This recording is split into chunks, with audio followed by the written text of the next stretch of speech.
Looking like headbutt something. Greetings, buzz humans, smocks, mocks, hipsters, trolls, wrestle bros, wrestle bays, and the rest of the Relevant Wrestling family. This is Joe Fortune, the voice of Relevant Wrestling, and your humble narrator for this evening's main event. I am joined, as semi-always, by my tag team partner, Tim, a.k.a. the one and only Brewster Brody. He's pounding one down right now, Buzz Humans, so you know. That's why I'm always semi-always tag team partner. Yeah, always my tag team partner, but sometimes we do the singles gimmick. Buzz Humans, this is the most relevant and buzzworthy podcast and videocast in all of professional and independent wrestling. This is Relevant Wrestling Weekly, more so monthly lately. Buzz. This is episode 12. That's right. So, whoa. Yeah. So, well, with this one, I mean, we're always changing the name and the gimmick, but that's what we do here to keep it fresh. This is episode 12. Relevant Wrestling. For the return of Relevant Roundtable. Weekly. Yeah, dude, I wish. Come on, man. And any listeners out there. I was robbed of my title, damn it. I was robbed of my title. Guys want to get it popping and make things interactive and relevant with us and, ride the buzz waves, then, hit us up. We always want guests, and we want to bring back. You know what? I'm putting out the challenge. I'm putting out the challenge now. Tim wants to bring Buzz Humans listeners, friends on the show. Whoever wants to join in, we'll have a certain amount, of spots, and once they fill up, they fill up. But let's get the people in with us. Bro, I might have to extend the invite to some of the workers who have participated in the interviews for the Relevant Rag. Yeah. So what Tim is talking about is in here. If you're not familiar and you haven't been following Relevant Wrestling for the past couple of years, which you should. I never got my rematch. Should be doing. We used to have a show called Relevant Roundtable, and it was based off of Around the Horn on ESPN. And we would do points and rounds and questions, and have like a running score and shit. And we had a belt and all that stuff. And then there was a conspiracy to dethrone the champ. Yeah, it was really cool. Like a lot of questions, quick fire rounds, hot take stuff like that. And we want to bring that back. We would like to do that. And then we could use that as like bonus content, dude, and put that like, maybe we can start a Patreon one day and put that on there. Probably not because Patreon's whack. But yeah, it's just like, bonus content, just extra shit that we like to do. Oh, Patreon's whack? I guess, dude, asking for money for your podcast is kind of whack. I mean, I was gonna say for the sexy ladies. Oh yeah, dude. I'll take that Patreon. Yeah, dude. I'll take your I'll take your sexy Suicide Girl set. Yeah, your private Snapchat. Yeah. That's what it's all about. Private Snapchat. I have my public Snapchat, but if you have money, here's my premium one. Oh yeah, premium one. Jeremy was trolling that like a month or so ago on the gram, and a couple girls actually fucking messaged him and he was like, it's just a joke. But hey, good on him for getting hit on that way. So it does work. There you go. It goes both ways. But Buzz Humans, if you want to support us, ride the buzzways with us, follow us, do the wrestling. Make sure to check out all of our social media. Join the Facebook group at facebook.com/Relevant Wrestling. Follow us on Twitter and Instagram at Relevant Wrestling. And Tim, plug your new Instagram. My new Instagram, well, apparently, since we started the rag, I've actually assumed AKA maybe an alter ego, maybe my Woken Indian personality. But check it out if you guys are into wrestling and craft beer. I'm doing a mixed matchup, fun little Instagram page at Brucer Brony, BER. Wow, I can't even fucking spell my own shit. You had too many headshots. Yeah. Oh my god, I'm probably gonna fucking Benoit it later. But hold on. It's Father's Day tomorrow. Don't do anything REWSIRBRODY.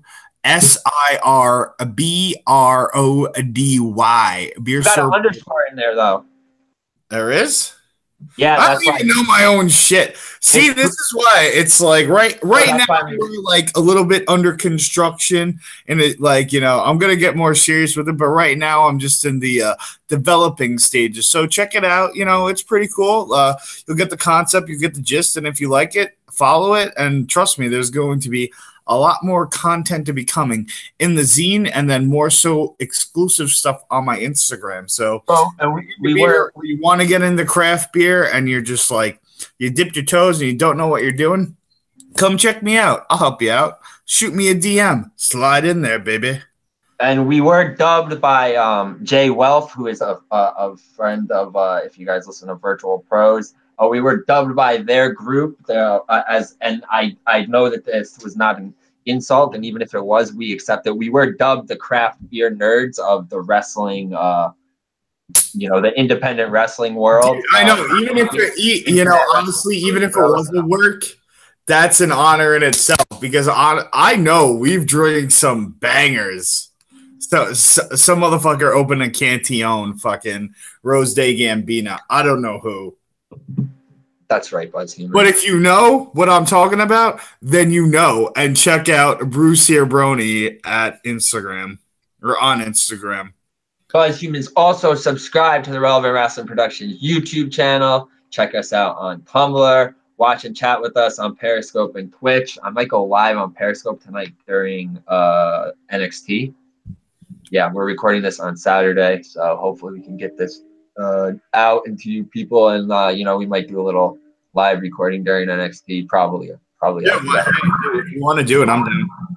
Well, if Chris rolls through, the Periscope gimmick is just on the phone, bro. That's why you should have come through to the studios, but you're at home in your studio. My brew cave. Yeah, you're in the Bruiser Brody studio, the alleyway. Yeah, motherfucker. All right, let's spank this pony on the ass and get started. Yeah, that's right. All right, Buzz Humans, make sure to check us out on all of your media platforms. Yeah, your podcast platforms, Audio Boom, Google Play Music, TuneIn, Spotify. Notes on the Facebook group page and on False Finish Productions. It's falsefinishpro.com. That's the official website. Yeah, now we are an affiliate of, under the False Finish Productions banner. You guys have seen me the past couple of weeks on Spot Monkey Radio. Just expanding the thing. Happy to be part of that. And big shout outs to Tony and Matt and Greco, because I know they are at Six Flags in New Jersey today, recording NEW show, doing all the filming and stuff for that. Yeah, they got some pretty sick matches. JT Dunn versus Darby Allin. Josh Briggs versus Billy Gunn. Mr. Ass, if you can believe that. That Briggs is catching on, man. Yeah, dude, Briggs is the man. He's a big dude too. Yeah, he was in the Relevant Rag. He's awesome. He'll be actually. It's a big bitch. Just to plug another event. Let's finish this event, and then we'll plug the next event. So the main, I know there's there's a hilarious tag team match of the Can-Am Connection, which is like Cam Zagami and Robbie E against Ryback and Jerry the King Lawler. So yeah, if you guys are at So if you guys are down at Six Flags today, Saturday the 16th, you can ride the rides and see the NEW show for I think like $30 or $35. So it's a pretty cool deal. Also, speaking of Josh Briggs, Yeah, if you guys are in the Worcester, Mass area, tomorrow, there will be a awesome event going on, put on by the Suck Me crew. It is called Rumble on the Docks.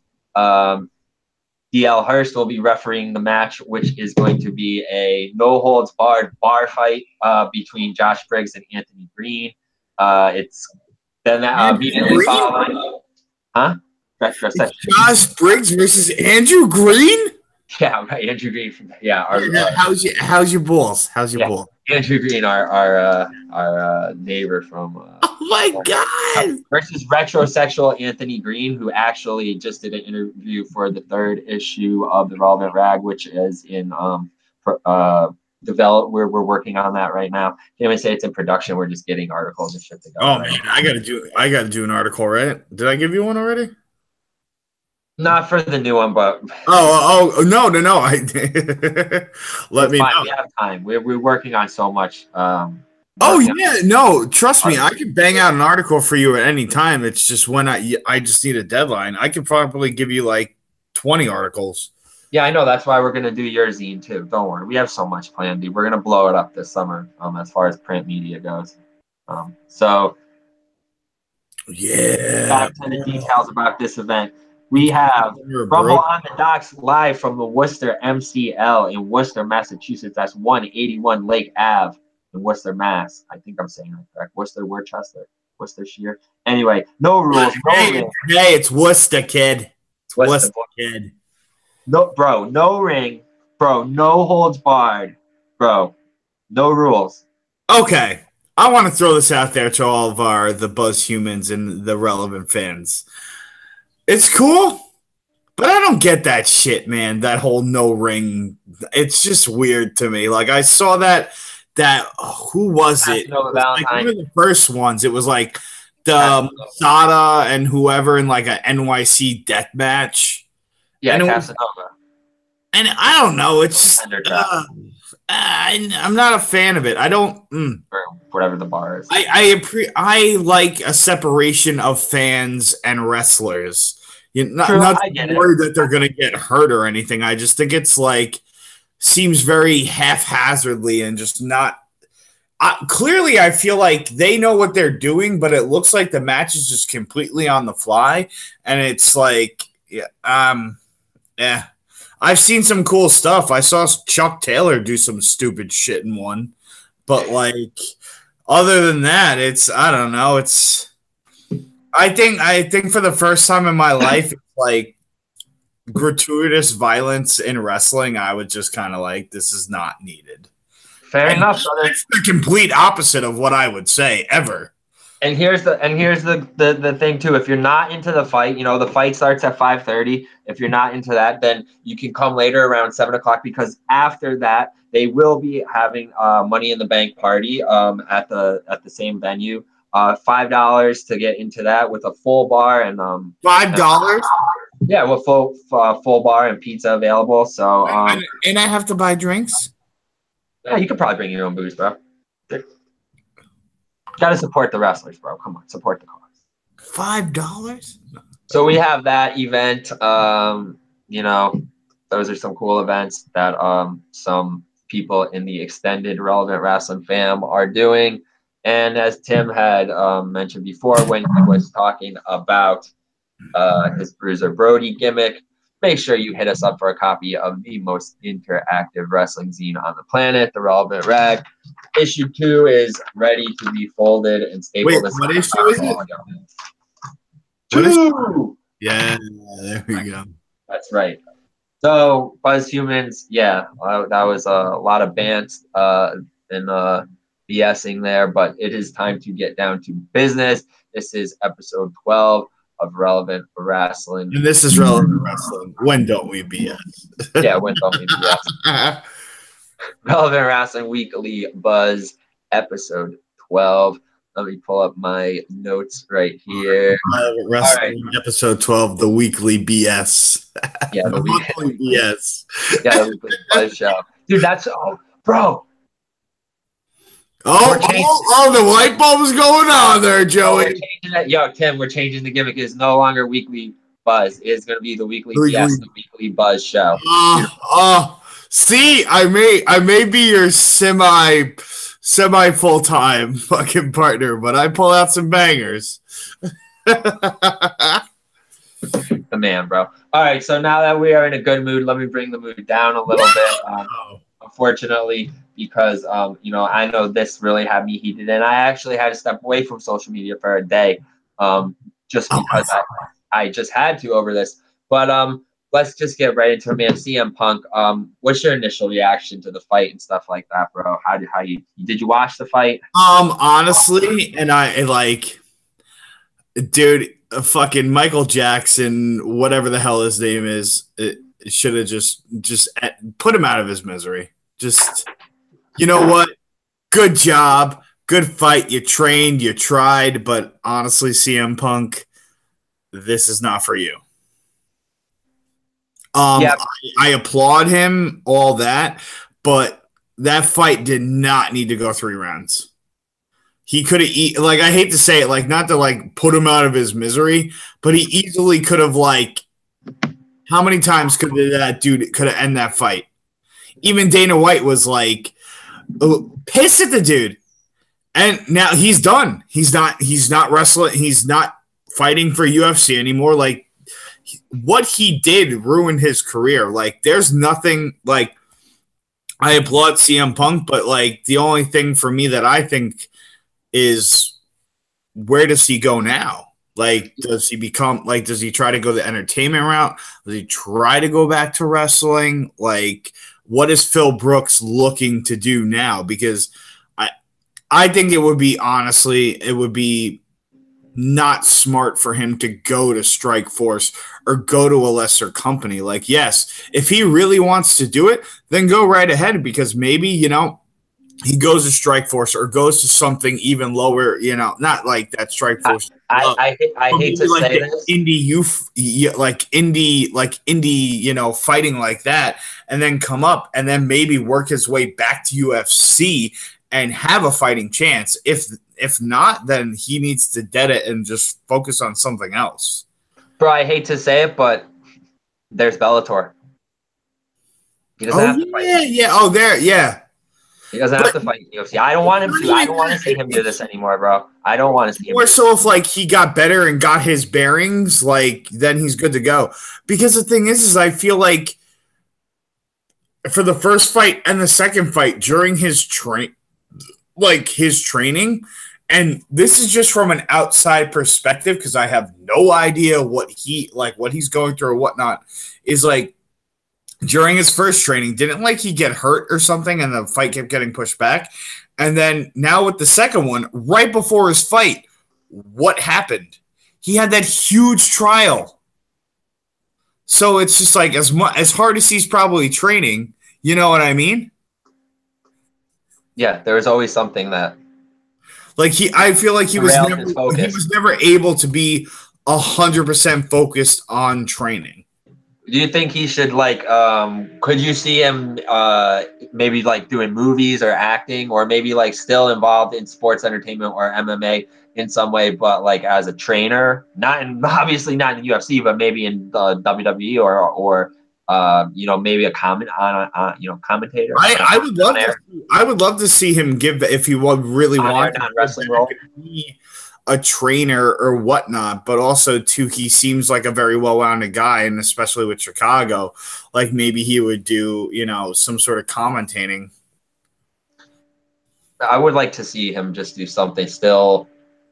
I would just like to see him in general, because I'm not one to go to WWE and go CM Punk, but I genuinely miss him. And I genuinely miss him too, bro, and that's what I'm saying. I just want to see the guy happy, but I want to see him. No. Also, too, for us, especially you and me, we've known him longer than the whole, going to WWE. I know you have a little bit more history with him too. Like, you have that picture of actually meeting him, but I was there in Long Island when he signed the fake WWE contract on the ROH title. You know what I mean? Motherfuckers snake in the grass. We've been there since him versus Raven. I think all around he's a great performer, but that's what he is. He's a performer. I don't think he's an athlete. Well, no, that's fuck. No, he's an athlete, but you know what I know he's not a multiple sport athlete, bro. No, I get it. He's not a multiple sport athlete. I know, and wrestling is a lot of people. There are people that don't consider wrestling to be a sport, bro. They consider it to be a performance art. So you're not wrong in that respect. I think he's a good athlete, but he's a great entertainer. He's one of the best, bro. One of the best on the mic. There's no denying that. Yeah. He'll always be second to Jericho. Yeah, but he had a lot of great storyline arcs too, bro. I mean, he had the title run. He had the shit with Heyman. He had Summer Punk too. The second title run, the long title run. There's plenty of stuff, but let's move on to not something a little more positive or just not so critical. New Japan had a huge show that has gotten a lot of gotten a lot of positive criticism. A lot of people are saying this, as they always do when New Japan has a big show, saying best matches ever were on this card, maybe the best card ever. I'm talking about Dominion. We're not going to go through the whole card and bust that down because that would just take too long. But obviously, we'll talk about the 3 biggest matches on there and the ones that are getting the most buzz. Let's start with the IWGP Junior Heavyweight Championship match, which was the winner of the 2018 Best of the Super Juniors, Time Bomb Hiromu Takahashi versus last year's winner and current. Well, at that point in time, he was the current IWGP Junior Heavyweight Champion, Will Ospreay. Now, we had an awesome match, lots of crazy spots, one of their best matches, and Hiromu won. Did you see that match, Tim? No, unfortunately, I read the results and everything, but I actually need to watch the pay-per-view. I just just with my schedule and just everything, I haven't had time, and then went I thought it was gonna be days later than it was, and then I went onto a site and it was blah blah blah blah blah blah blah, and I was like, oh fuck. Yeah, but I'm actually stoked. There's a lot of stuff that happened at that show that I really want to check out. But there's a lot of title changes. I wasn't expecting Ospreay to lose, to be honest with you. Really? Because I remember on the last show when we were talking about my last episode, we talked a lot about who we thought was going to win the brackets and stuff like that. And who did I think you had? Bone Soldier, right? No. Mine was Skrull. Oh yeah, you did have Skrull. See, because mine was Skrull and Ospreay. That's what I don't understand is why is Skrull just omitted from this?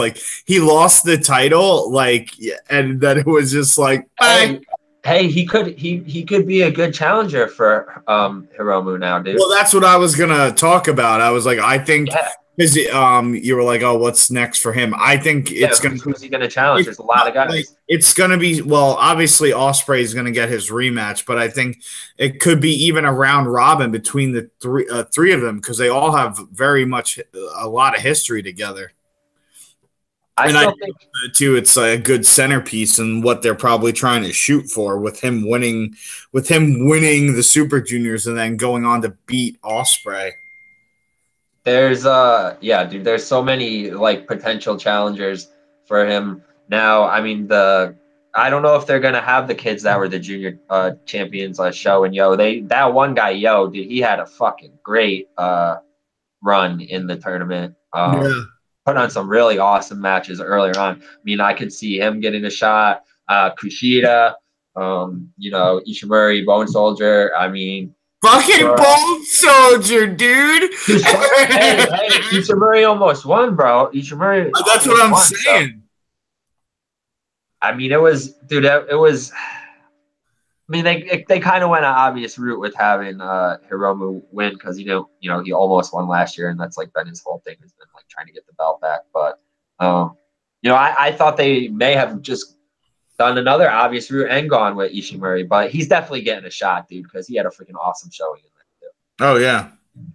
Speaking of huge, crazy title changes, like holy shit moments. Definitely going to be up for like a Buzzy of the Year. I still can't believe it happened. Yeah, Buzzy of the Year award this year for like shocker or holy shit moment. If we have one of those, well, I'm going to suggest it to Dan for us to definitely consider putting that up as a category. But wow, 10 fucking times. Judas himself, Chris Jericho. Okay. He came and did exactly what he said he was going to do, which I texted Chris the next morning. I said, bro, your boy Jericho did exactly what he said he was going to do. Beat Naito's ass bloody and took his title. And then after this, how can you deny Jericho being one of, if not the best wrestlers of all time? Bro, he just, to me, the guy transcends wrestling in respects that he was recently in working WWE pay-per-views. He's got a song with his band that's the theme song for tonight's NXT Takeover. He has a cruise coming up where he is booking Ring of Honor versus Lucha Underground versus Impact angles, and he is the New Japan champion. The guy, like, he's transcending everything. He worked every company. Like, you know, to your point, like, dude, gotta respect. Dude, like, what have I always said about Jericho? He's a chameleon, dude. He's a fucking chameleon. Dude, he is like the most relevant chameleon, dude. And you, I know that you say that with like the utmost respect. Because exactly. It's the highest compliment, dude. He can form his way into anything, like especially now with like this new iteration of Jericho. And I love it. He's such an asshole. Like I actually, you know, one of my favorite parts of it is like when he does like the fucking press conferences and he's just like yelling at all the camera guys and he's like, "You fucking idiot! What the fuck?" And he like takes their notebooks and just starts like ripping pages and like throwing his shit. Or like what, like one of only he can get away with that too, bro. One of the last ones for Kenny, like he fucking like threw the table. Exactly, that's the thing. Like, and he's got all those people around. He's like, "Get the fuck away from me!" Like, dude, he's pretty. Like lately, like with Naito, he's been brutal. Like with Kenny, he was there, and now with Naito, it's just I feel like on a different level. Yeah, and I kind of feel for LIJ and Naito because they lost pretty much, besides Hiromu, they lost all their belts at Dominion. Well, I wonder what's gonna, like, I think you wrote that question. Like, what's gonna happen with them? What's like, I feel like Naito had all, like, I'm sure there's plans in the books to like Naito to eventually beat him, but like, dude, Naito had all this steam. Like all this steam. Bro, that seems to be the you know, I've only been following New Japan for about 3 years now, but for the past 5 years, everybody, and then it was like that seems to be like what happens every summer. At least so far, what I've read and like what I'm seeing too is like what you just said about Naito. Like, bro, they just say, "Oh, he gets all the steam," and then it's like, "Is he gonna win? Is he gonna win?" Oh my god, really? He lost that one? Oh, he got the mid card belt. Oh, he lost that too, and it's like. But they love him, dude, and their merchandise is like wild, you know, does wild numbers, and it's like some of them, I think more people in Japan now are wearing the LIJ stuff than the Bullet Club stuff. Obviously in America, people are still wearing the Bullet Club stuff, but you see both in the shirts now at Hot Topic, and I don't know, dude, I hope they're sure that one from Hot Topic. They have the DX shirt there now. Alpha Club. Or what is it? Los Ingobernables de Jericos or whatever. Do they sell that one? I don't think they sell that at our Hot Topic in Danbury, bro. It says "fuck you" on the back of that shirt. Oh, it does? My shirt says "fuck you," but yeah, well, it says like F star something like that. There's one of them. There is a Jericho, like a list of Jericho one. At least the New Japan one that I saw on the website said "fuck" on it. It's like F star CK, but I mean, come on. I have to check it out. Bro, I know 10 years ago they would have sold that shit at Hot Topic. 12 years ago, but now you know. Yeah. So they won't have that shirt there. But yeah, I don't know what's next for Naito. Really, I don't. But for LIJ as a whole, I don't know what's next for them. This is Mysterio. I have a feeling maybe you know, Sonata and Evil will get the tag belts back. I really don't think that Bucks are gonna have the Bucks have a lot of belts right now, right? They have like, well, they have both. I know they have 2 sets. Yeah, I thought they had the Ring of Honor tag belts, but they don't. I think the Briscoes do. Not anymore. I know they have the IW blah blah blah blah heavyweight, and then it's the Never. Yeah, the 6-mans with I don't know. I think they have a Page or something right now on Page. Yeah, Hangman Dong. Oh yeah, he always talks about his big dick and shit on Being the Elite. Says he has a. He said on that. Who's that chick, dude? That's why his name is Hangman, right? Or Hungman? Oh yeah. Jeez, yeah. He was on like, who's that chick, dude? You know that like hot chick with the black hair, and she does like all the. She like used to do the music interviews, and like I don't know what her name is, like Ashley or Alicia or something like that. She does like all the interviews and stuff now, like all the wrestlers. Like he was on there, on her show. I have no idea who you're talking about.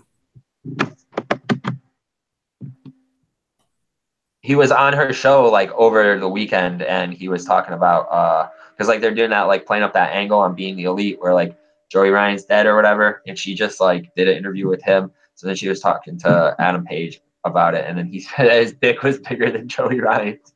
I'm like, come on, bro. Damn right. Yeah, exactly. So yeah, I don't know. Maybe Evil and Sonata get the tag belts back, from the Bucks. Really don't know what's next for LIJ, but I hope they got big plans for Naito and them because I fucking love those guys. Let's just go right into it, bro. Main event, Okada versus Omega, was almost 70 minutes. What, it was like 69 minutes, 53 seconds. I called it. You said no. I called it. What, you said it was going to be that? I knew Kenny was going to win. As soon as it was like they announced that, and then it was a 2 out of 3, I was like, yeah, I thought it was going to go a little longer, like an hour and a half, and I really thought Okada was going to win. I don't know why. I just had this big these. But they had to do that. Okada wins the first fall, so Kenny's against the fucking thing. And then what was it? It was he finally hit the fucking the one arm name, the fucking one-wing angel or whatever. Because that was basically the whole point of that feud, is he never fucking hit it. Yeah, because the point, and they also play up that like if you get hit with it, you're done. Nobody's kicked out of it, and it's like Okada. Heard that one before. Yeah, well, honestly, with this one, bro, like nobody kicked out, and then of course he never hit on Okada, so he couldn't beat Okada. And then so it wasn't a lot of false finishes. Well, yeah, but I mean, like, well, there's always a lot of false finishes, but I like just that the story was that like he never been able to hit that on Okada, but anybody else that he hit that on, he put them away, and that's probably why he never was able to put Okada away, but he finally did. So yeah, you watched it, bro? No, I said it like 2 times. Oh, I thought maybe you just didn't see the whole pay-per-view. I mean, bro, I watched it live. I was really into it, dude. Was it the freaking best match ever? Dude, I don't know. I think like also too, like matches like that, like all matches need a second watch. Yeah, I do have to watch it back again. Every match is gonna be different. Like the first time you watch it, it's just because it's like, oh my god, this is happening, and then like he finally wins. But then like I think the second match, like you could really break it down and be like, okay, like because you know what happened, so you're not like, I mean, there are a lot of too. That's the magic of being, watching. I mean, there's a lot of new school fans, a lot of marks out there, a lot of like diehard freaking New Japan, and we love New Japan, but you know that people think that we fucking hate it, but we love it. We just love to be critical of the modern shit. But yeah, a lot of freaking. I'd fucking rather watch fucking New Japan than WWE lately. Yeah, dude, hell yeah. But a lot of that's saying a lot for me. A lot of the marks out there are saying it's the best. This was the best fucking match ever. A lot of people giving it extremely high praise and high reviews. You know what I'm getting at? No. No. I hate to bring him up, but God. Mr. Meltzer Magoo, Dave Meltzer, Mr. Magoo, our favorite uncle of the wrestling family. Fucking gave this match he broke his own scale, bro, his own rating scale, and he gave this match 7 stars. And I actually have, and I'm going to play it right now, bro, on air. And this is a clip of Dave Meltzer explaining how he came up with his star rating system. It's going to be a 3-way for the TNA heavyweight title of sacrifice between you, Kurt Angle, and Samoa Joe. Now, before you get there, you have an important step tonight as you and X Division champion Petey Williams take on the unlikely duo of Kurt Angle and Samoa Joe. You know, they say all men are created equal. But you look at me, you look at Samoa Joe. Oh, I fucking know this promo. See, normally if you go one-on-one with another wrestler, you got a 50-50 chance of winning. But I'm a genetic freak, and I'm not normal. So you got a 25% at best at beating me. Then you add Kurt Angle to the mix. Your chances of winning drastically go down. See, the 3-way at sacrifice, you got a 33 and a third chance of winning. But I got a 66 and 2/3 chance of winning because Kurt Angle knows he can't beat me, and he's not even going to try. So, Samoa Joe, you take your 30 and a third chance minus my 25% chance, you got an 8 and a third chance of winning at sacrifice. If we used to go one-on-one and they had 66 and 2/3%, I got 141 and 2/3 chance of winning at sacrifice.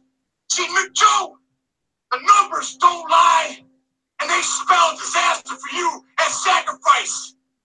See, but I'm going to break it down for you ladies. Would you rather be with me, or would you rather be with Joe? Well, I think Joe's kind of nice. I mean, you know. Joe's fat. Girls that like romance. All right, Buzz Humans. There you go, ladies and gentlemen. Dave Meltzer with his explanation of. All right, actually, that was the Scott Steiner math. That was the Scott Steiner TNA math promo. One of my favorite promos. Buzz Humans, which obviously tells you exactly what we think about Dave Meltzer's star rating system. But yeah, anyway, it's perfect. Yeah, it's perfect. It's perfect. All right. But yeah, so he gave it 7 stars. He's saying it's the best match that he's ever seen. He's saying Okada's title reign is one of the best title reigns ever, even though I'm sure that Dave Meltzer has said the same thing about John Cena, The Rock, Hulk Hogan, yeah, maybe not so much. Ric Flair, Kobashi. One thing that Okada isn't. You know one thing that Okada isn't, right? Tell me. Kobashi. Yeah, bro. You know, Buzz Humans, we have always been huge fans of Kenta Kobashi, and that's who me and Tim we had this these lots of text message talks over the past couple of days about. I don't know how it's the truth because just to put and this. I would love to hear people's opinion on this too, legit opinion.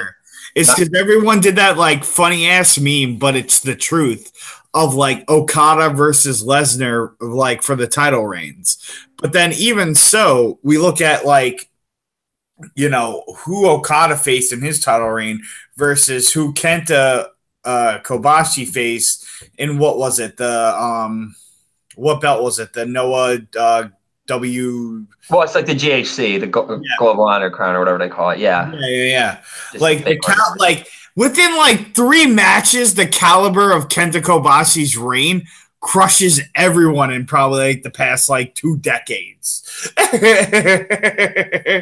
it's those matches weren't just oh no, they were stiff, hard hitting, they're not crap matches, bro. And there's lots of there's great matches like Misawa, Suzuki, Akiyama, Takayama. There you go. That's it. Four, you're done.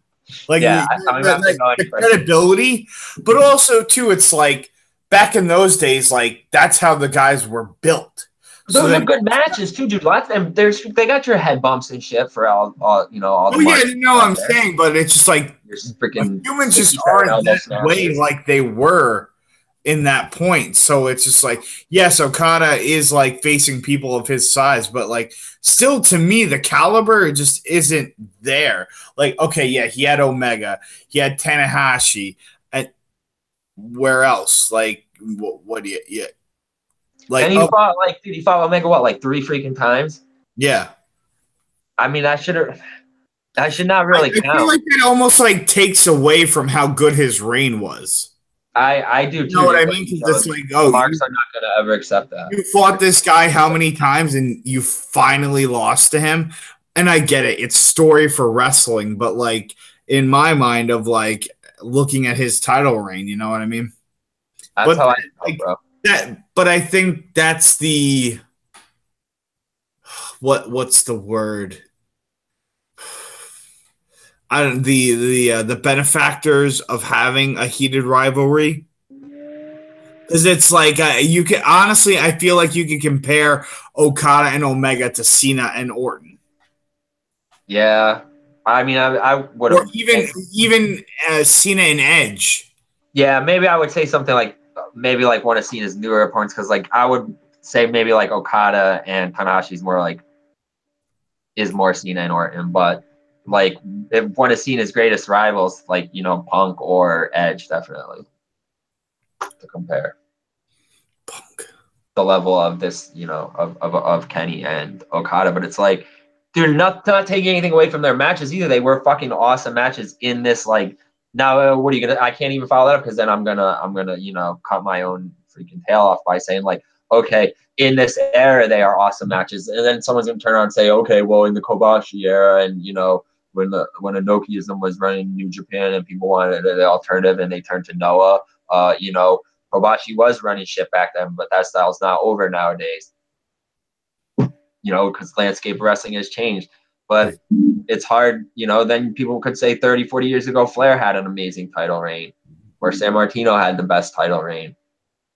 It's all freaking opinions, but exactly. Their matches, like they were great matches, bro. There's been so many great title matches over the years. I just hate when people have to pick like a best match or give like these star ratings to like matches that are just like booked in a particular way. And I think that like fucking takes away, like you said, from title reigns, and it takes away from the fucking, not to go on a freaking rant here, but it takes away from storylines. And people say, oh, we don't have great storylines and stuff like that. Yeah, because you're dying for a fucking perfect match.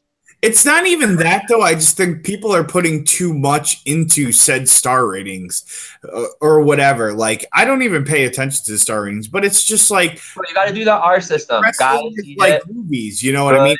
Oh, this match was like, 4 or 5 stars. Like, because everyone's like, oh, how did he come up with fucking his rating system?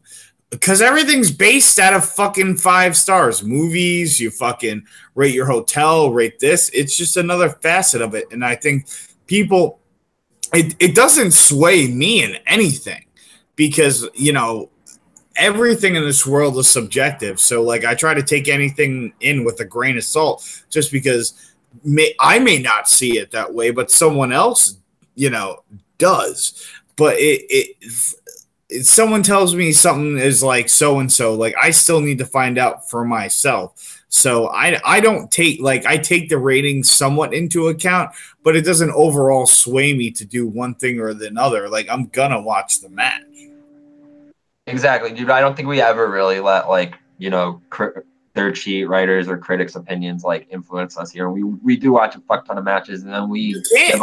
The thing is you can't, because I feel like that's how, in my mind, that's how you form your own opinion. It's not to like go against the grain just to go against the grain, but it's more so to like see what you like. And it's like, oh, someone said this is a 5-star match, and you watch it and you're like, I don't know about that. And like, I don't want people to think like, oh, like, it's even like when I do like my thing with beer, if like something's like, rated at like a 4.5 and I'm like, I don't feel that way. Like, you shouldn't feel bad about how you feel. Like, that's how you feel, and just voice your opinion. Don't be an asshole about it. Like, give your points about it, but don't be deterred because you don't feel the same way as the masses. Exactly, bro. And like, I just like how me and Chris and kind of like do if we were to have a rating system, it would be like, match fucking sucked. It was a good match, or dude, you gotta fucking watch this shit, bro.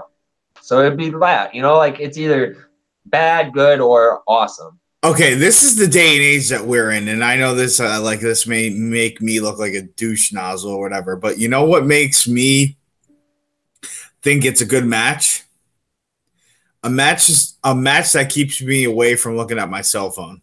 True, yeah. And I mean, I hate to like kind of have that like millennial gimmick kind of. I know, no, but it's it's the truth though. Like grab my attention. I have no problem with it. Like, don't get me wrong, but it's like, and I hate to bring it back to it is, but like I watch Raw, and like half of the time I'm fucking like, you know, it's literally white noise, background noise, and I'm literally in front of the TV. Yeah, I don't know why. I don't know. Me and Chris still watch it. We still keep it on in the background, but is it NXT time soon? I think it's NXT. Oh, you don't want to talk about G1 special in San Francisco? We can, but I want to let's wrap it up with that because it's we'll wrap the NXT stuff up real quick. So the next I want to talk about NXT. Yeah, the New Japan stuff. We'll wrap up real quick. Last part. Talk about G1 special in San Francisco, their next big show, Saturday, July 7th, 2018, at the Cow Palace. See, we don't really, there's not too much to talk about this because there's only been 4 matches so far. There's a tag match, Okada and Ospreay. You know who's winning G1? Winning G1. Oh, you want to just give G1 predictions now? Yeah. Let's both say it at the same time because I bet it's the same. 1, 2, 3. Ibushi. Yeah, there we go. Yeah, he has to win. Yes! Everybody knows that, bro. We've been saying that. I think we said that for fucking like a while. So we got this card. Bye, Golden Elite. Here, we don't even have to go over our predictions or anything for this one. I'll just give the card so far that has been announced for the G1 special in San Francisco. Looks like a bunch of freaking. Looks kind of like house showish, but whatever. There is a tag match between Okada and Ospreay against Bushi and Naito. I mean, that'll be pretty good. I always forget that they're both in chaos. But like, look at that, Okada's first match. What is it? His first? No, I think he had a tag match. But one of Okada's first matches since losing the belt. Yeah, Ospreay's in chaos with him. I always forget that they're in chaos too because they don't really do like a lot of gimmicks. Well, and Jay White too. Wow, speaking of Jay White, he will be defending his IWGP United States Heavyweight Championship against another one of our favorites, Juice Robinson. Look, he's been getting CJ. Yeah, I'm like the only one who like breaks his balls here, but he has been getting a lot better, dude. He has got better. I just got to. Oh no, he's gotten better, but he's still CJ Parker. Exactly. And then we have. Oh fuck yeah, dude! This is actually way better than a house show. I don't know why I said that. Oh, it's like the Florida show that's going to be a house show, but we don't need to talk about that one. There is a 60-minute time limit. Yeah, of course. I don't know why I said all their championship matches are, right? Unless otherwise stated. There's a tag team championship match between the Bucks, who are the champions. Looks like LIJ is getting their rematch. Evil and Sonata.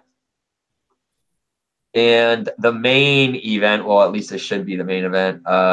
Kenny will make his first title defense against none other than the American Nightmare, Cody. So that one should be decent. I mean, their match at Ring of Honor over Mania weekend, fucking long, bro. And it was very storyline driven. The show was like 47 minutes long. So I hope this one is like shorter. I always hope the matches are shorter, but I hope there's like a lot more wrestling here. And I just hope he actually fucking pins Cody and it's not some stupid like screwy finish. Because like he needs to hit this title reign, running. To be the leader of the Bull Club? Yeah. Well, I don't know. Is that like one of the stipulations too? No, but it seems like it being the elite and all that bullshit, like Cody was like, okay, you're the leader of the Bull Club. Well, are they like this? Well, because like how I don't know. Well, you didn't see into the match too, so it's like that. Yeah, he came out. Yeah, after the title match, but he didn't like congratulate him. He was like the Bucks came out and picked him up, and then obviously Ibushi and they did the press conference thing with the Golden Elite. Because clearly it's going to be like the Golden Elite versus Bullet Club type thing. Yeah, I think. But I don't think it's going to become like a NWO versus like NWO like Wolfpack type thing. Like this isn't really like it wasn't in Ring of Honor either, but it's not like really a friendly match. Like, you know what I mean? It's like this is like still very much a match between these two. Like that's why I don't know if this is going to be, obviously this can't be the final chapter because Cody's got All In and shit and the NWA title to worry about, but I don't know. That's an interesting match, Kenny and Cody, so soon. Obviously, they want to, it's obviously for the draw, but fuck it, mask off. Yeah, exactly. Fuck it, just do the match. So, speaking also of the Young Bucks, one more thing. This will segue us into WWE. I didn't watch this yet, but I know Tim did, and he recommended it, and I probably should watch it. Feel like video games. Yeah, I mean, I'm not a huge gamer. Well, if not that, just the promo aspect of like, dude, Kenny and fucking Xavier shitting on each other. Dude, it's fucking great. And like, they put this on WWE.com too, bro. And they had like Kenny and they put a hidden gem of Kenny Omega on the network. Yeah, I gotta watch that match. I put it on the other night, but then I probably went in the garage or something. Didn't really wind up watching it, but I know I watched like the opening promo. But yeah, there was like a E3 tournament, right? Or a tournament at E3. It was E3, and they had the Street Fighter fights. I forget what version of Street Fighter it is. 5, I got that on there. I had to make sure I get that right because I know they're going to take us to task if we call it like Street Fighter. Yeah, because it was Kofi versus Nick, Big E versus Kenny, and then Xavier versus Matt. Then New Day won, right? They won, but then, they got, they had their promos, and it was, Kenny and Austin Creed or Xavier, whatever you want to call them. It's like, it was never between them. It was always about us. So what it was Kenny versus Xavier in a first to 5. And like fucking Xavier was like kicking his ass. But then, like, eventually, Kenny learned the character that he was playing and came back and just like killed him and won 5-4. Yeah, I think I will download and I'll download that video. Yeah, no, it's definitely, yeah, it's good. I'll download it off YouTube and I'll upload it onto. It's like 20 minutes. That I'll put it on. I'll put it on our pages. I'll put it on the Facebook page and shit. I'm sure people have already been sharing it on Facebook groups and shit, but I'll upload it to our page. I don't even know how the fuck I found it. Probably stupid ass WrestleZone. So let's get into the fun part of the show. The part of the show that I know everyone's looking forward to. See, this is why we need more. We need more of you buzz humans, and we need the freaking. Crew has been expanding.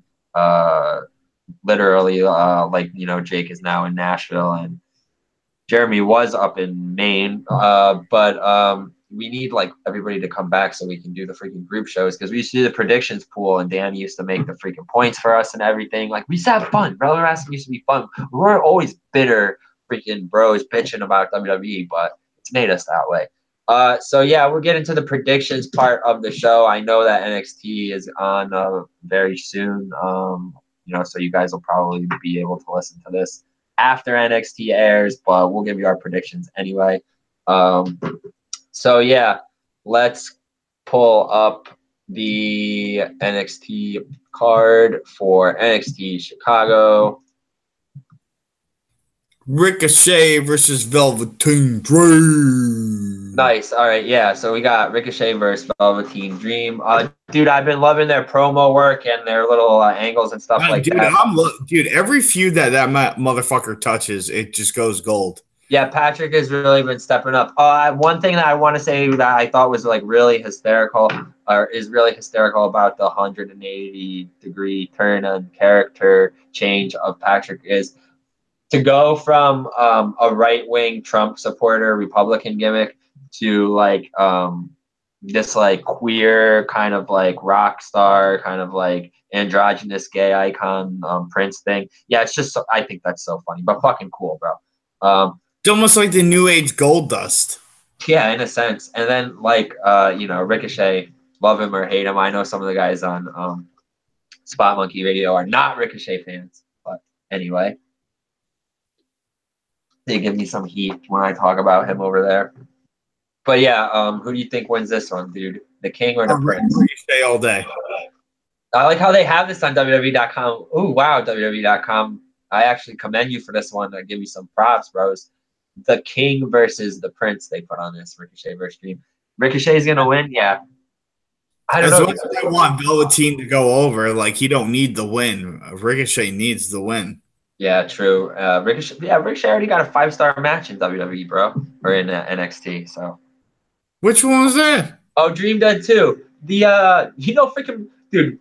See, Meltzer's just throwing him out this year, bro. He gave that fucking 6-way ladder match from Takeover. All right. 5 stars, which is hilarious. Your boy Lars Sullivan has a 5-star match under his belt. That's fucking hysterical. We got a tag team. Yeah, so I guess we're both going with Ricochet for that. We have a tag team match, the Undisputed Era. I guess it's gonna be Red Dragon, right? Fish and no, dude. What? Why? It's Strong and Riley. Bobby's still out. Fish is still hurt? Oh my god, dude. I guess even if he's not hurt, they're going with Strong and Riley. Well, that's pretty cool. Like, all right. So I just thought it was like I guess the tag team champions have a freebird clause. Well, I mean, they also won more games, right? So because they won them, and I think Bobby got injured. That's when I think they probably changed plans. Had Roderick fucking turn on Pete going there, and now he's defending them as champions. So, bro, I know we're big Danny Burch fans, and I fucking like him. I would love for those motherfuckers to win, but there's that'd be so great, and that'd be such like no way. I know there's no way, and that'd be such vindication for like the New England scene and stuff like that, dude. And like I love Danny Burch. I love Danny Burch. I love Danny Burch too, and I love Oni. And like, dude, when he was Biff, and when Danny's Martin Stone, when he was on the Indies, and like, dude, like Drew, I was booking them a lot for Beyond, and like Oni, he came back for just to cut a promo, but to cut he came back to cut a promo on the crowd at the New Year's Eve show and shit. And it's like, just to see to see them win, dude, would be fucking awesome. It'd be like vindication for like small time promotions that they came from.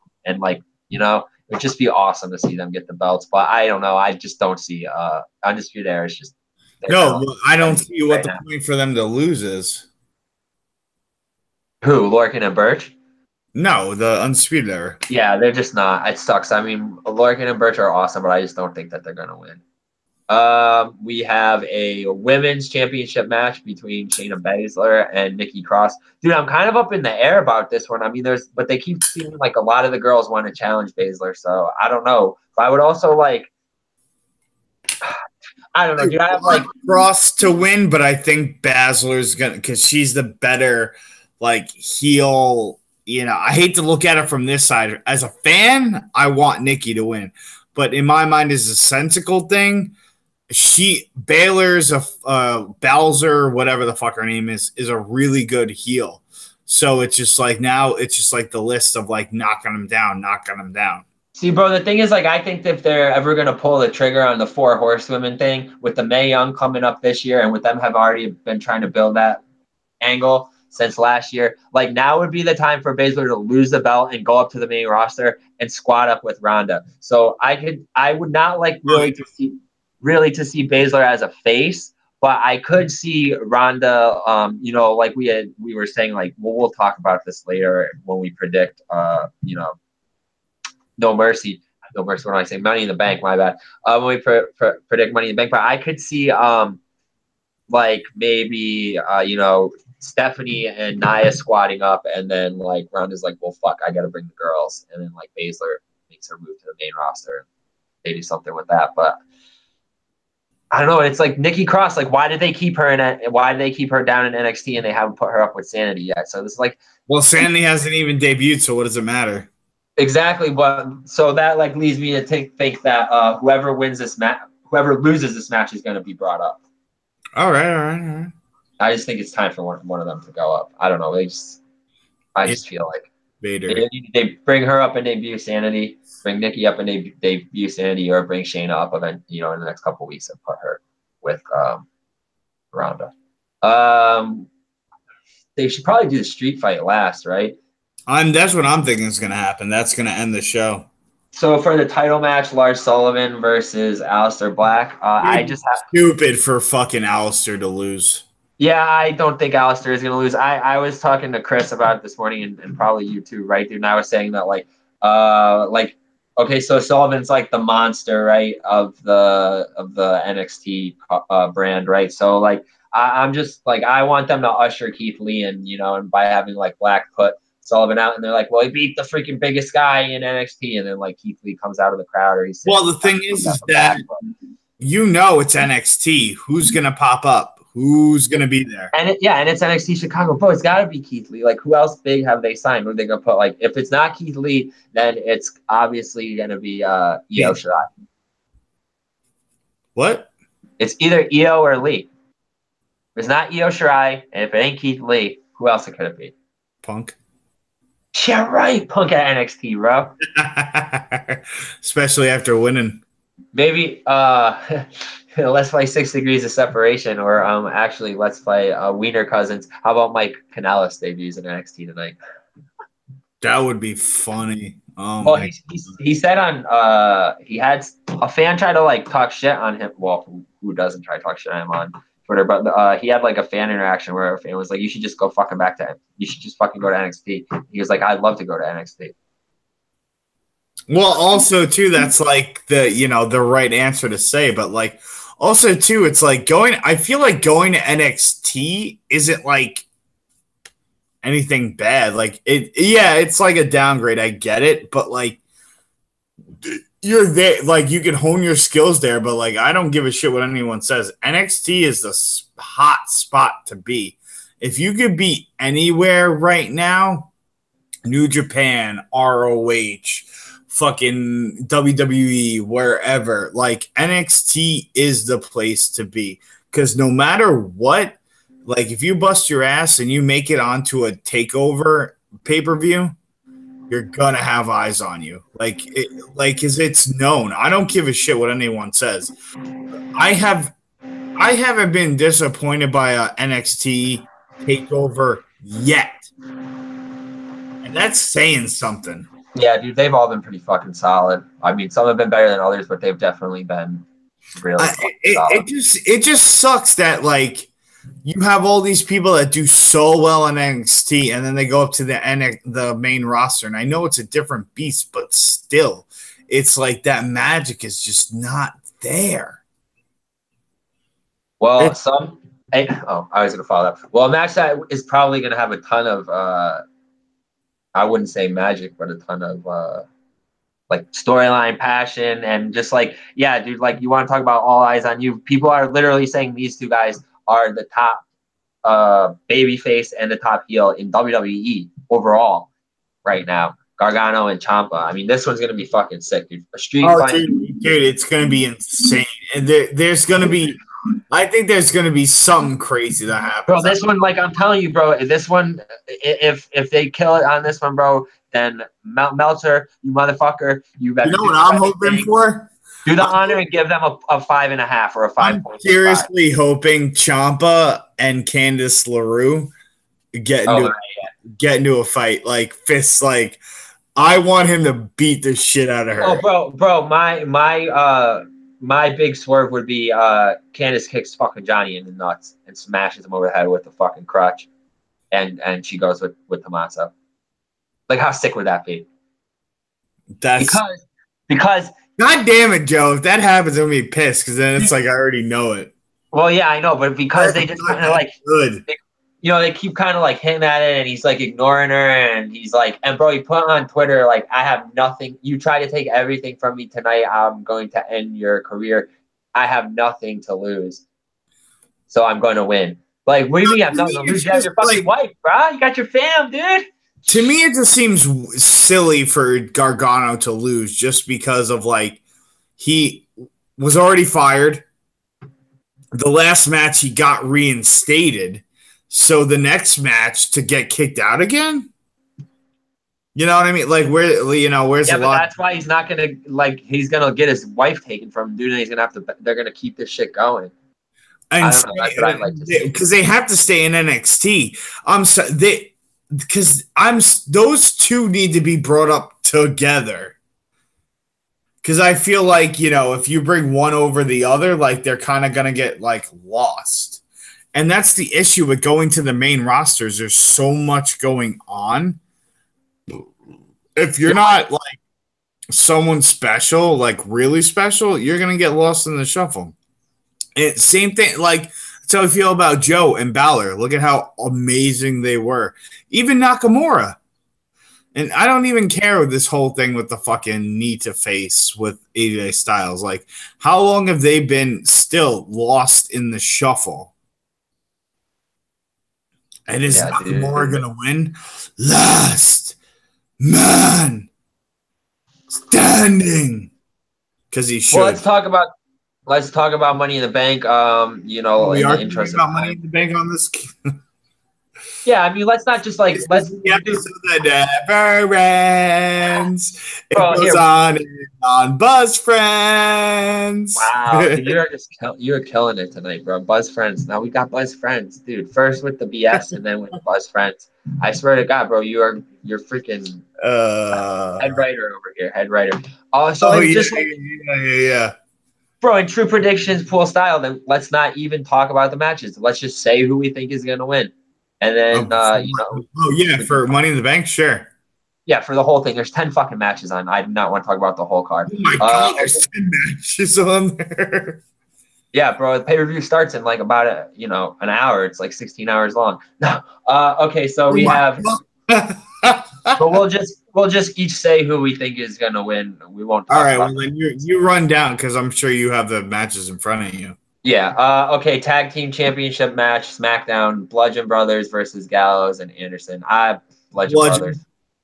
Yep. Dude, did you see that tweet from fucking Harper?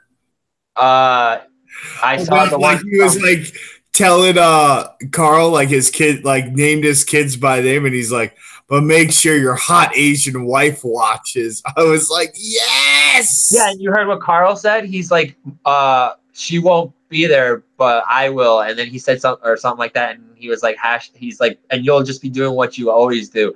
# Bray's bitches.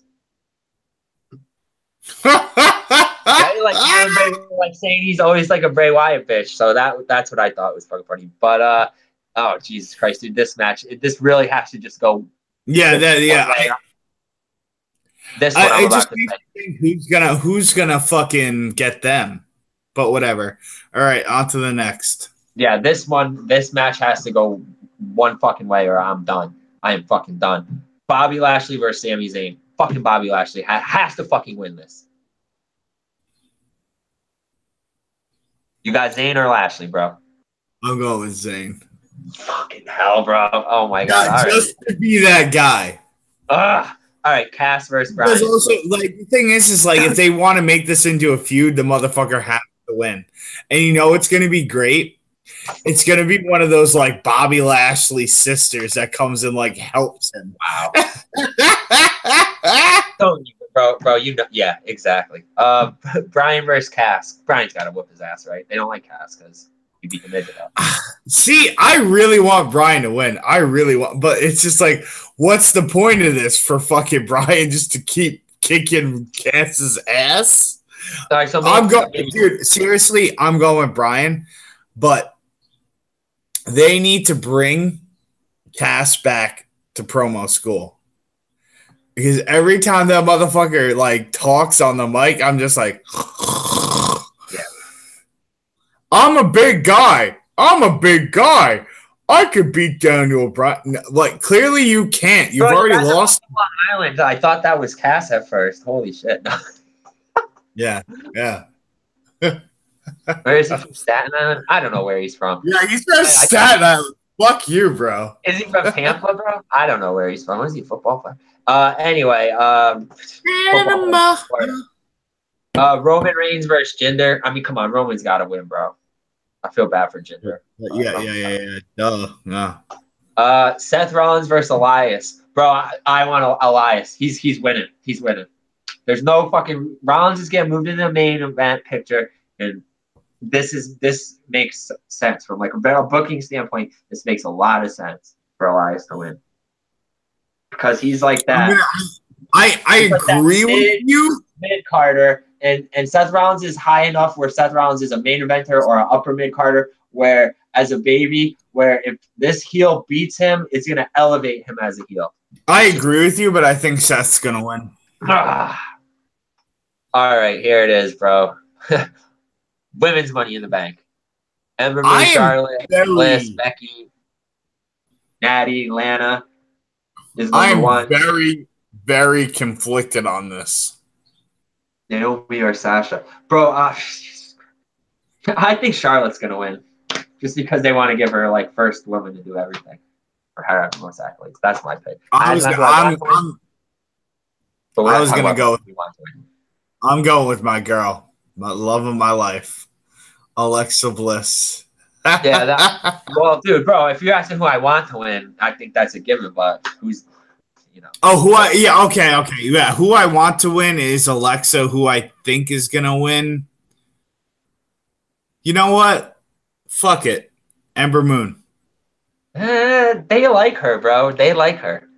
Well, the thing is like, I'm just trying to think of, like, something outside of the box of, like, who hasn't had the title or, like, who do I want to see have the title or, like, you know what I mean? I feel like Ember could have almost like a Dolph Ziggler moment. Yeah, like I could see that. Kind of like somebody new gets the rub. I mean, to put her as the only new person in that match. Yeah. But other than that, like, if it's not like I say Ember, that's where I'm going with it.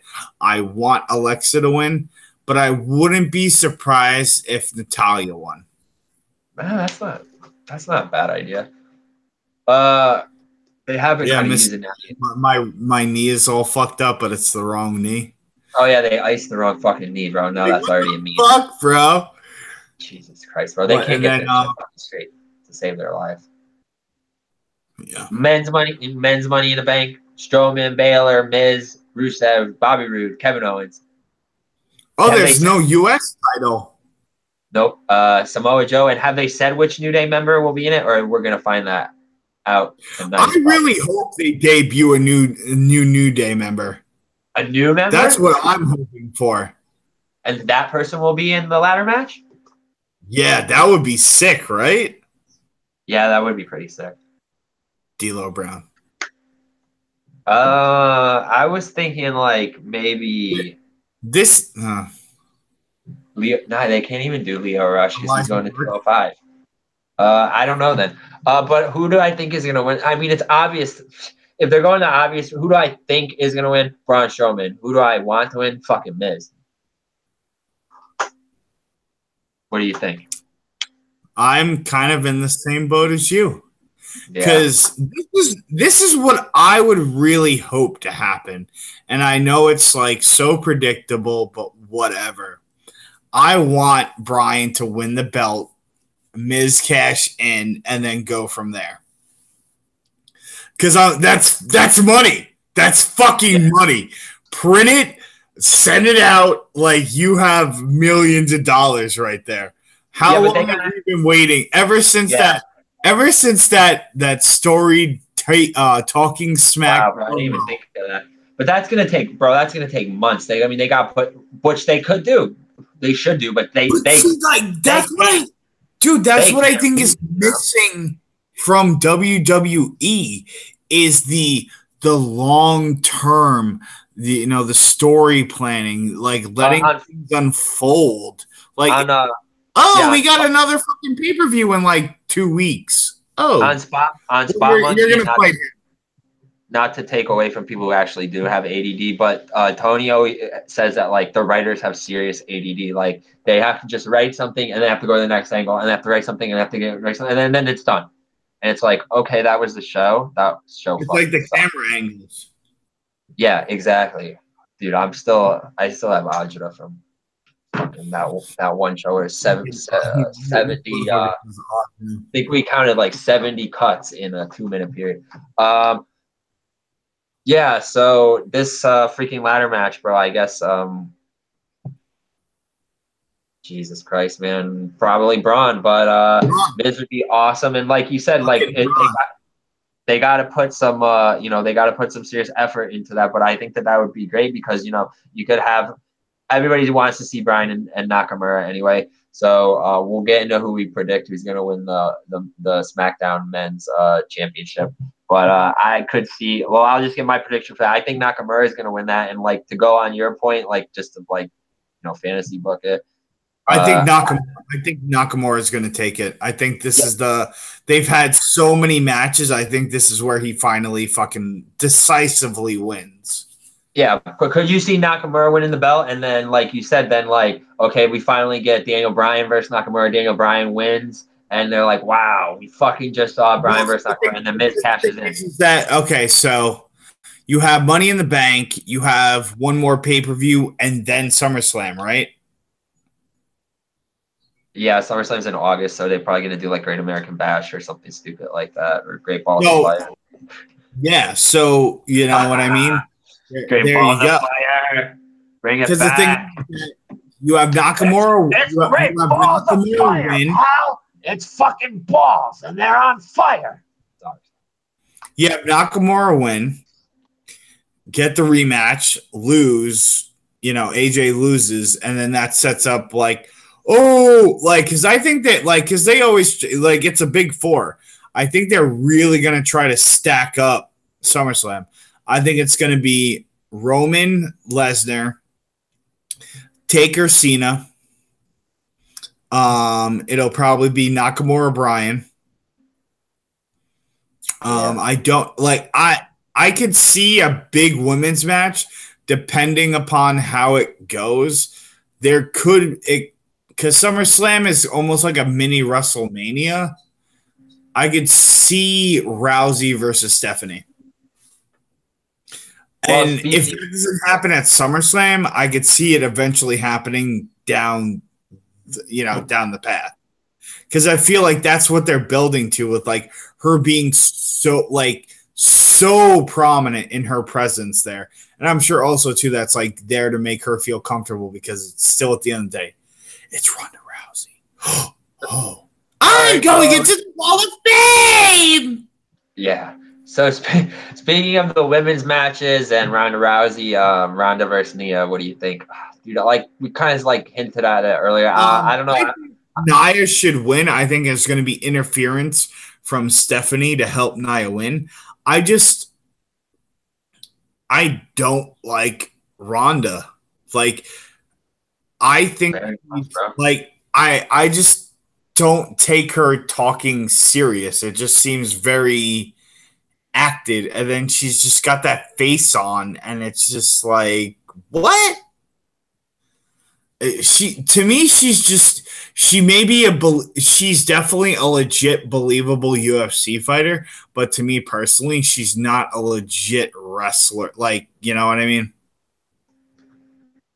I don't like when she talks. It's just something off. It just seems so fake to me,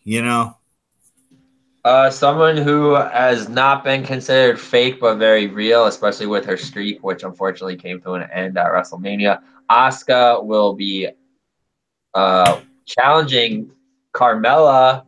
Carmella is money for the SmackDown Women's Championship. Can Carmella pull off the huge upset here and continue her ridiculous winning ways? Yes. I think Carmella is actually going to win. I just think she is. I mean, she beat Charlotte. Going to win. Asuka. It's either two outcomes. She went straight up clean, and then she could go, I beat Charlotte twice, and then I beat Asuka once. Yeah, or she'll just cheat. Or Ellsworth comes back. Ellsworth's coming back. Yeah, Ellsworth's coming back, bro. Yeah. Bro, I don't know if you listened to like, okay, Robbie. I talked about him earlier too. It's so funny because he's at that NEW event. But like Robbie E has this podcast I've been listening to, like binge listening to lately, just trying to catch up on it. Like how it ended. Where he talks about like how it ended with people who were released from WWE and shit like that. And he had Ellsworth on there. And Ellsworth, I don't know. He kind of planted a couple seeds, bro. That like he may be back. Yeah. Yeah, and then I guess like we already said who would win the SmackDown Championship match, which was Nakamura. So how about the Raw? There is, of course. Yeah, obvious joke there. There is no Raw. There is no Raw Championship. Men's Championship. But do you think anybody will cash in that night? I mean, we've seen it before. We've seen Kane do it. We've seen Ambrose do it. Well, no, because I think the well, obviously we're not getting a Raw cash in, so that takes care of that. Well, what we've been hearing is that SmackDown's gonna win, but it really all depends on the match order. Yeah, that's true too. That always kind of like because I can honestly, I know they did it the first time. Like, I could see the women's opening the pay-per-view. Like, that's kind of what I like about this pay-per-view too. Is there's like so many options. Like, if the SmackDown guy, like a SmackDown guy, to them to screw with the fucking Asuka match too. Yeah, like if a SmackDown woman or a Raw woman, obviously. If they win, they both have the opportunity to cash in, so that doesn't like really put things up in the air. Oh, fuck. But like if a SmackDown guy wins, then like, he could cash in tonight. If a Raw guy wins, you'd be lucky if you get the cash in. I could see it also too if a SmackDown girl wins and tries to fucking, say they do it too early, make it a three-way, something happens, and then Carmella. I'm calling it. Carmella doesn't pin Asuka. Carmella pins Money in the Bank winner. Yeah. I'm calling it here, bro. We are going to have the first ever Money in the Bank contract expire because Brock's just not going to show up, bro. And I don't think whoever wins, if Strowman or anybody from Raw wins, they're ever going to get the chance to cash the in to get a title shot. So, Strowman at SummerSlam, bro. Of course, but I'm just being facetious. So yeah, Money in the Bank. I don't know. What more can we say about it? Not too much. I'm more so. Brock doesn't have a title defense? Who? Brock? No, Jeff Hardy. Jeff Hardy? Nah, dude. I don't know why. And he's not in the ladder match either. Maybe they're. I don't know, dude. They're probably because he got drunk one night. Yeah. Oh. Not on a pay-per-view at all. That's kind of weird. Maybe they'll do like a pre-show thing. Like, I don't know. I gotta. Oh, well, we can't forget. Clearly, the Woken, will the B team win? Oh, yeah. Is there that match, too? Is there a tag match, a Raw tag match? Yeah, because the Raw tag team division is a fucking joke. Oh, well, if there is that match, it'll probably be on the pre-show. And honestly, I don't give a shit who wins. All right, we got 19 minutes.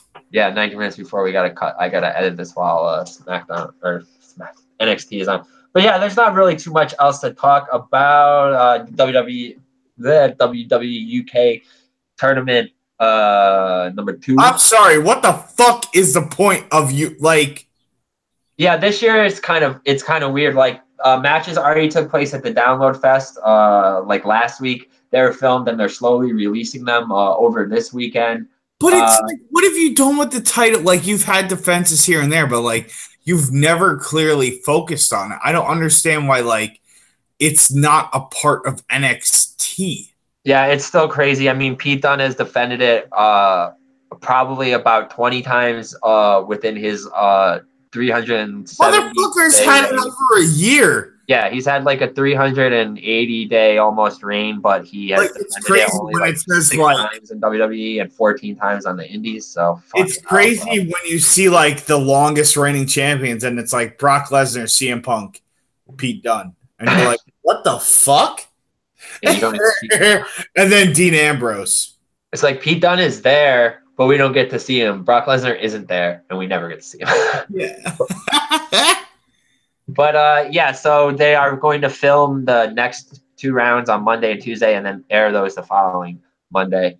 And Tuesday will be the finals. So I think that's like 29th or something like that, 28th or 29th.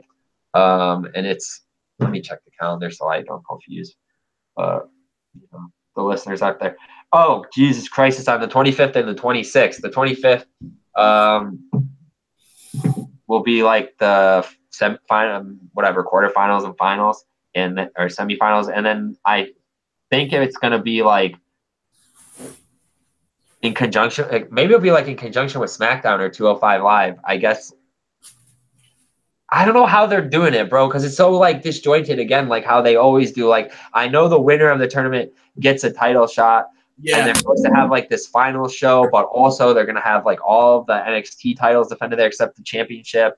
Like the women's belt's gonna be defended because there's like a fatal 4-way the night before to determine number 1 contender. Like, it always seems really cool on paper, but then they're just so sloppy with like getting the content out in a user-friendly and reasonable manner to the people. And like, oh yeah, totally.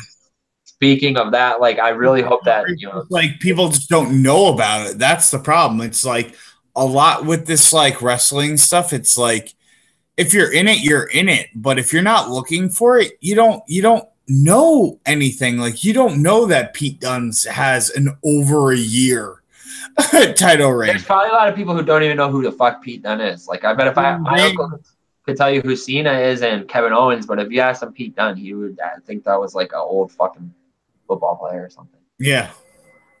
He would make a joke about things being, oh, Pete Dunne. Oh, you make a joke about things being over. Anyway, more WWE tournaments that are in development, definitely happening. I think they're going to start filming it in like August. Yeah, I was saying, so there's another Mae Young happening? Yeah, there is another Mae Young. I mean, there's like so many rumors swirling around about who's going to be in it. There's like most recently one over the weekend, Tokyo Sports had said that Io and Meiko Satomura were going to be in it. But Meiko still has a couple titles in Japan, and she even took to her personal Twitter and said it's not confirmed. But we know that Io is going to be at least in NXT and likely in the tournament. Tony Storm also signed to the NXT for developmental. Yes! Deonna Purrazzo signed. Yeah!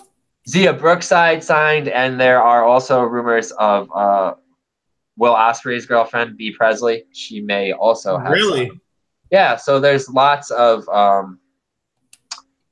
confirmed signings for NXT as far as the ladies go, and we can only hope and guess that they will be in the tournament as well. And hopefully I can do the same as I did last year, like live, if they do that championship carnival thing where they announce all the participants.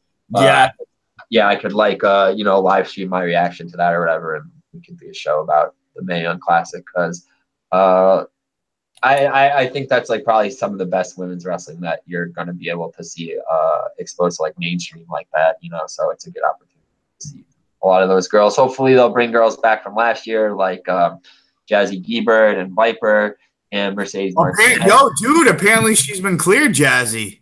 Yeah, I just saw that. Yeah, let's definitely shout her out, and glad to see her back. She had said that she was back. I saw Abby threw a challenge out. Well, she's not Abby anymore. She's back now that she's been released. That sucks, bro. I would like to see them bring her back, even if it was just for the tournament, just to give Kim a fucking like a run. But Kimber put out a tweet saying if she wanted a rematch against Jazzy. Their match from the tournament last year was fucking sick. So I don't know. But Buzz Humans, that about wraps things up. Wraps it up. Yep, we got to get ready to put ourselves through the torture of watching about 8 hours, 6 to 8 hours of WWE content this weekend, and then we got to watch Raw and SmackDown. Oh no! Do that cycle if we so choose. But this has been a great episode of formerly known as Relevant Rasslin Weekly Buzz. Tim has renamed it Relevant Weekly BS. Weekly BS, the Weekly Buzz Show. Before we sign off, let me plug the social medias once again. just check out Relevant Wrestling on everything. I'm not going to give all the specifics. Facebook, Instagram, Twitter, YouTube, Tumblr, Periscope, Twitch, all the podcast platforms. Check us out. Check out our Facebook group notes section if you're into reviews. Check out the Puro Ichiban page on WordPress for some Joshi and Japanese related reviews that I've done and worked on with others. And check out falsefinishpro.com for my relevant review section. I just did one last week for Nova Pro, Threat of Joy. And this upcoming week, I will have one of Southern Underground Pro. Satisfaction is the death of desire. Yeah, that was a fucking sick show. Had like Dom Greeny versus Kurt Stallion. Harry Awful was on there. Sage Phillips. Yeah, good one. So with that, Buzz Humans, thank you so much. We couldn't do this without all of you and your continued support. Lots of love to the crew, Chris, Jake, Jeremy, Dan, everyone who couldn't be here, with Joe Fortune and Tim, aka Bruiser Brody. Big shout outs to all our friends out there, Matt and Greg and Tony from False Finish Productions and Spot Monkey Radio. And, big thanks for them for kind of taking us under their wing and working with us, making me, co-host on Spot Monkey Radio, giving me the section on their website. Hopefully more projects to come with them. Hopefully I can work at some shows with them on the recording aspect of things so I can, get a little more production experience. Who else do we want to shout out as always?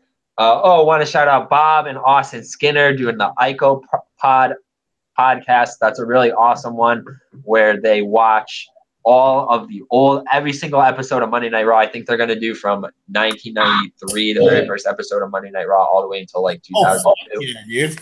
They've been doing reviews. They're about 20 episodes deep. So definitely check that out. That's Ico Pod. You could see one of my favorite angles when fucking Billy Gunn throws Bart into the ropes and Choke breaks his like fucking neck, and everyone was like, "Meh." That was one of the first angles that I thought was like legitimately real. Like, other than that, like, I shed a tear, and I'm not going to be bashful about this. I shed a tear when Road Dogg and Billy Gunn sent that dumpster off the stage with Chainsaw Charlie and Mankind. Yeah, bro, they do a really good job on their show. I mean, it's very, review and history-oriented. If you're not into old school stuff, you're probably not going to be into it, but we are, and that's why I fucking love their show. And, it brings back a lot of nostalgia, a lot of memories. Bob has, a ridiculous collection of pretty much from the, the 80s, maybe even the 70s of, every fucking Wrestling Observer. I mean, I hate to put Meltzer over, but, yeah, he's got a crazy collection. So he's, very, on top of the history, the matches, the house shows, the numbers, and stuff like that. It's pretty – it's good. They're really awesome on there, so definitely check that out. Who else do we want to shout out? Heel Marks, Brady and Danielle, Paul and Kelsey from Super King and Edward Kelsey, Two-Faced Wrestling Podcast, doing the Job Podcast. I know they are an extension of the Heel Marks family. Tenacious Tyler. I want to do a special shout out. A special shout out to Walgreens for always holding it down for Bruce here, Brody. Bow. Did you get your craft beer at Walgreens, bro? No, I just fucking love Walgreens, bro. Yeah, fucking hell yeah, dude. Walgreens. Hey, hashtag Walgreens over strong. Tenacious Tyler, he's been, I don't know, something happened to Tyler's computer. He has not really been posting too much on the Hudson Valley. As soon as you said his name, I was like, I haven't seen anything for the HW or, Yeah, they Hudson Valley. HBW. Hudson Valley, all right. I was going to say that, but I didn't want to look like more than a schmuck than I already am. Bro, I don't know what's going on there. He's, I don't know. I don't want to draw any more heat on him than he's already got from not being around lately. But shout him out anyway. Of course, big shout out, and once again, make sure to check out their event, which you can see on their Facebook and their YouTube page, the Suck Me Crew. Big shout out to Ricky and Mike and everybody in the Suck Me Crew. I love their Instagram. Cracks me up. I love it. Make sure to check out. They got some cool merchandise. I know they just did a shirt for Austin Theory. Make sure to check out their event tomorrow. They're the 17th. Rumble at the Docks. Hell yeah, Rumble at the Docks. Josh Briggs versus Anthony Green, and then following that, a Money in the Bank beer and pizza party. What's not to love about that? So with that, Buzz Humans, this has been episode 12 of the world's most relevant and buzzworthy video and podcast in all of professional and independent wrestling. That's right, the newly renamed Relevant Rasslin. Weekly BS. Buzz Humans, kayfabe may be dead, but originality and diversity are not. For Bruiser Brody and Joe Fortune, signing off. Relevant Wrestling Productions. It's always relevant to us. Damn it. From beer stains to beer brawls. Peace.